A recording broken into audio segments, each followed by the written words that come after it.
हुआ जब एक इच्छाधारी नागिन का गुस्सा जबलपुर के एक छोटे से गांव पर बिजली के समान गिरा। इस घटना की सच्चाई जानकर आपके भी पसीने छूट जाएंगे। दोस्तों, ये कहा जाता है कि प्राचीन काल से ही एक ऐसा नाग और नागिन का जोड़ा होता है जो इच्छाधारी होता है, जो किसी भी मानव, जंतु या प्राणी का रूप धारण कर सकता है। और कई बार हमारे भारतीय सिनेमा घर में यह दिखाया गया है कि कैसे एक इच्छाधारी नागिन एक पवित्र नागमणि की रक्षा करती है और अपने दुश्मनों से बदला लेती है। दोस्तों, इस घटना की शुरुआत होती है जबलपुर के एक छोटे से निमाड़ी गांव से, जहां पर करण नाम का एक व्यक्ति रहता था। करण बहुत ही गरीब इंसान था, जिसके पास कुछ गाय और बकरी, भैंस इत्यादि जानवर थे। वो इन सभी को चराता और उनका दूध बेचकर अपने परिवार और अपना पेट भरता था। एक दिन करण की अचानक तबीयत खराब हो गई। उस दिन करण के छोटे भाई गाय, बकरी, भैंस चराने गया, लेकिन जब वो गाय चराकर वापस आया तो करण ने देखा कि इसमें तो एक गाय कम है। वो घबरा गया। उसने कहा कि तुम यहीं रुको, मैं देखकर आता हूँ कि वो गाय कहाँ है, कहीं वो गाय के झुंड से बिछड़ तो नहीं गई। जब करण जंगल में ढूंढते ढूंढते जंगल के बीच में पहुंचा तो उसने देखा कि सामने बहुत तेज रोशनी जैसा कुछ चमक रहा है। उसने सोचा कि ये बहुत बेशकीमती हीरा होगा।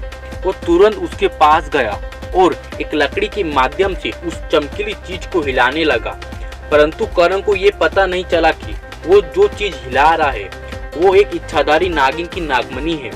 उसके इतने हिलाने के बाद भी वो चीज बाहर नहीं आ रही थी, तो उसने लकड़ी के माध्यम से उस चीज पर वार कर दिया, जिस वजह से उस नाग के सिर के ऊपर लग गया और उस नाग के उसी वक्त प्राण निकल गए। और करण पास जाकर देखा तो ये नागमणि थी और उसने एक इच्छाधारी नाग को मार दिया है। यहाँ देखकर उसके पैरों तले जमीन खिसक गई। वो बहुत डर गया। उसने ये नाग को हिला कर देखा तो वो सच में मर गया था क्या। फिर उसने उस नागमणि को हाथ से उठाया और घबराया हुआ दौड़ते दौड़ते घर आया और चैन की सांसें ली।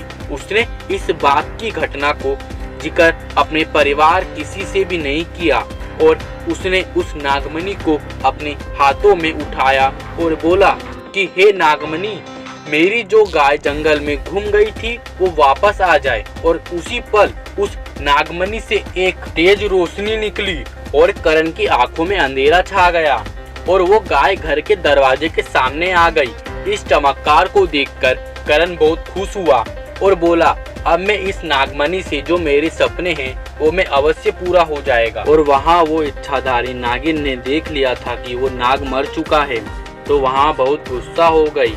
उसने अपने नाग के आंखों में देख लिया था उस कातिल का चेहरा। करण की यही गलती उसकी मौत का कारण बनेगी कि उसने उस नाग को जमीन पर गाड़ा नहीं। और यहाँ इस बात से अनजान करण उस नागमणि से हर वो ऐसा आराम सुख हासिल कर ली और अपनी जिंदगी जीने लगा।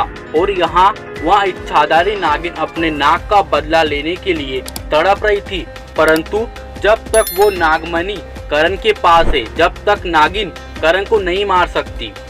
इसीलिए उसने अपनी इच्छा शक्ति के द्वारा एक मनमोहन और बेहद खूबसूरत सुंदर कन्या का रूप बदल लिया और करण के गांव में प्रवेश किया। करण के पास नागमणि होने के कारण उसने वहां एक बहुत बड़ा ईंटों का भट्टा खोला, जहां पर कम से कम 40 से 50 देहाती मजदूर उसके नीचे काम करते थे। और वो सुंदर कन्या यानी कि नागिन ने वहां जाकर करण से कहा कि मेरे पति ने मुझे ठुकरा दिया है, क्या तुम मुझे काम दोगे क्या। और करण उस सुंदर कन्या के मनमोहक सुंदरता को देखकर पिघल गया और उसने उसे काम दे दिया। और फिर करण धीरे धीरे उस कन्या के पास ज्यादा समय बिताने लगा। समय बिताने के साथ साथ दोनों में प्यार होने लगा, लेकिन दोनों कहीं एक जगह पर दोनों अकेले समय बिताने लगे। लेकिन उसी वक्त इच्छाधारी नागिन ने रूप बदली कन्या ने पूछा कि करण, ये तुम्हारे गले में क्या और ये इतना चमक क्यों रहा है। तभी करण ने कहा कि बस ये एक ताबीज है, लेकिन दरअसल करण ने वही नागमणि ताबीज के रूप में पहनी थी और फिर लड़की ने करण से कहा कि करण, ये ताबीज क्या तुम मुझे थोड़ा देर के लिए पहनने दोगे क्या? लेकिन करण भड़क गया। उसने कहा, नहीं, मैं ये नहीं दे सकता। इसके अलावा तुम मुझसे कुछ भी मांग लो। लेकिन उसी वक्त उस रूप बदली कन्या ने कहा कि तुम तो बहुत बड़ी बड़ी बातें करते थे कि मैं तुम्हारे लिए ये कर सकता हूँ, वो कर सकता हूँ, लेकिन मैंने तुमसे ये चमकीली चीज मांगी और तुम उसे देने से मना कर रहे हो। लेकिन करण ने कहा, चलो ठीक है, ले लो, हाँ, लेकिन थोड़ी देर के लिए, फिर तुम उसे मुझे वापस कर दोगे। फिर वो कन्या ने कहा, ठीक है। और फिर करण ने वो ताबीज निकाल के उस कन्या के हाथों में दे दिए और वो रूप बदली हुई कन्या ने जैसे ही अपने हाथों में वो नागमणि ली, वो अपने असली इच्छाधारी रूप में आ गई। उसे देखकर करण की तो हालत खराब हो गई, उसके परखच्चे उड़ गए और फिर वहाँ इच्छाधारी नागिन ने करण को बड़ी बेरहमी से डस के मार दिया और अपने नाक का बदला लिया।